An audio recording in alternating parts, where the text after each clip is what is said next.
Hello viewers, welcome to another Doctor Who episode review. Today I'm reviewing The Web of Fear, which is a story written by Mervyn Haseman and Henry Lincoln, obviously starring Patrick Troughton as the Doctor, Fraser Hines as Jamie, and Deborah Watling as Victoria. It's a story that originally ran between the 3rd of February to the 9th of March of 1968. And of course it's the fifth story of Season 5 of Doctor Who. So, I obviously have the DVD release that got released in 2013 after it got discovered. However, episode 3 isn't animated and it's only shown in telesnap form, which was a bit disappointing, but it's only for one part, I suppose. So it didn't bug me as much as it did with some people. But yeah, it's the return of the Yeti and the Great Intelligence, and it's set, I think it's 40 years after the events of the Abominable Snowmen, in which it sees the return of Professor Travers, and obviously he looks older and has a daughter. And I thought, yeah, it's pretty good. I don't think Doctor Who's done that yet.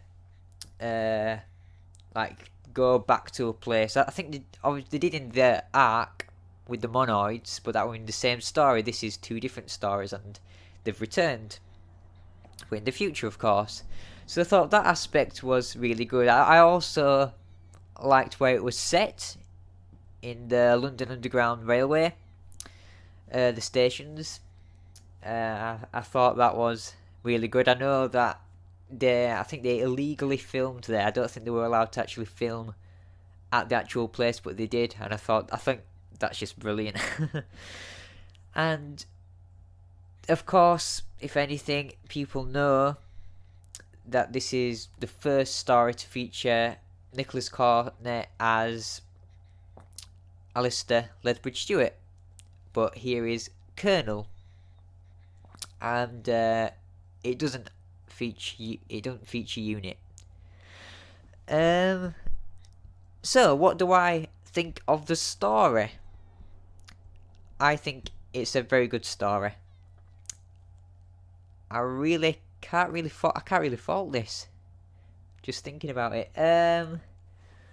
So I thought the Yeti were a lot better in this story. I thought they looked better, and I thought they were more threatening. You know, they were more violent, definitely.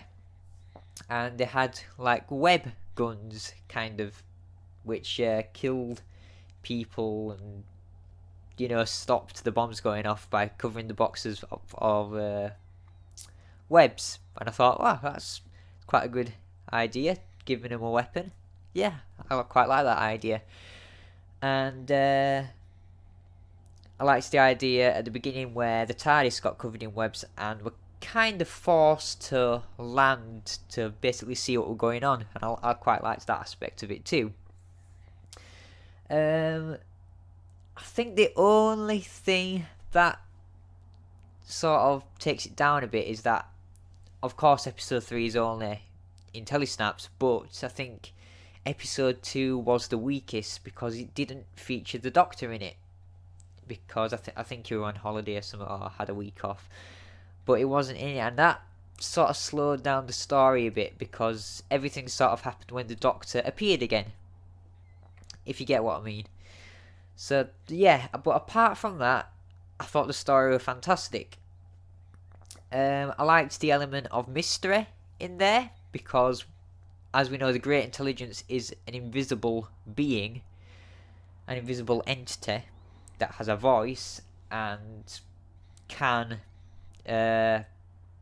make itself put itself in other beings. Like at some point in the story, it got into Professor Travers, and he was kind of like acting as the human form of the Great Intelligence, and I thought that was played out very well. But the mystery in the story was that we didn't know who to trust, because one of them could be working for the intelligence, or one of them could be the intelligence, and all the way through we were just questioning everyone. Wait a minute, is he that? Is he that? Like, we had sort of like the dopey kind of soldier, you know? Oh yeah, he's just acting like that because he's the. Or is he? Is he just a bit? You know, just a bit dopey, and he's not the intelligence. Obviously, that's just what he is. I knew the colonel wasn't. I thought the man with the tash, the soldier with the tash, I thought he kind of was at some point because he survived, but that was just the intelligence playing tricks. And I kind of liked that mystery about it. And you know, Nicholas Courtney, you know, he was fantastic. He was straight in the role, you know, no question about it. You know, you could really tell it was Brigadier, and he trusted the Doctor. You know, all the rest were like, yeah, he's coming the TARDIS that can travel through time and space. And the Brigadier was sort of thinking, yeah, okay, I believe you. And it's like, yeah, the relationship's already starting to grow. And of course, neither of them think they're going to meet again, but they do. And I thought, okay, that's pretty good. And I thought Jamie were great in this story, and Victoria were great as well. I thought she was very good. And the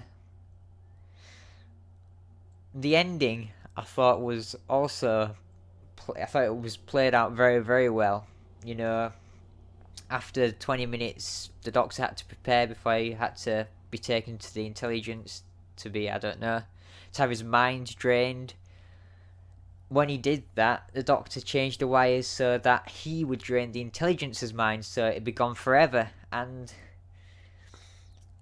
Jamie, his instinct was just to help the Doctor the best he could by taking the helmet off and just to get him out of there, which is all well and good, but the Doctor needed to do it, and I like that whole thing, because the Doctor knew what he was doing, of course, but Jamie, it's just his instinct was to do that, and it shows what a very caring companion Jamie was to the Doctor. And yeah, I really liked that ending. And yeah,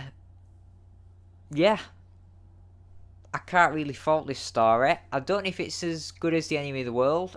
I used to say it was better, but because I've seen them both, you know, recently, they're probably on par. It's really difficult to say which is the better of the two.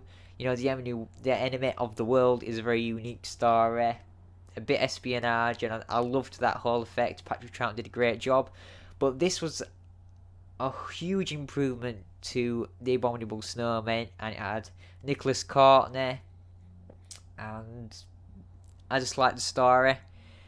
Another thing I liked, actually, before I end the review, is when the Yeti was on the streets, it reminded me sort of like of the Daleks or the War Machines or the Cybermen. Of course, the Cybermen from the Invasion. But I liked that. I love stuff like that, especially in the 60s Doctor Who. Any alien looks great just walking on the street, you know. And it had the Cybermen music going on behind, which I didn't mind. But that whole scene was great. I loved the, you know, trying to shoot them, it doesn't work, and going to different areas. I loved that. So yeah, the location shots in this story were very, very, very, very good in my opinion. And yeah, so that's all I've got to say about this story. It's overall a very, very good story. So yeah, next will be Fury from the Deep, which I have never seen before. I've never even seen the telesnaps. So I will be watching the newly animated DVD release that got released just a few months ago. And I can't wait to see it. I really can't wait to watch it. And yeah, I would love to know what you think about this story. Which story do you prefer out of The Web of Fear and The Enemy of the World? I really would love to know which you like better. And how would you rate them out of 10? I mean, for me, I'm probably going to do a separate video on that, but I would love to know what you think about that. And yeah, And as ever, please comment, like and subscribe for more videos, and hopefully, just hopefully, I will see you in my next review. Bye!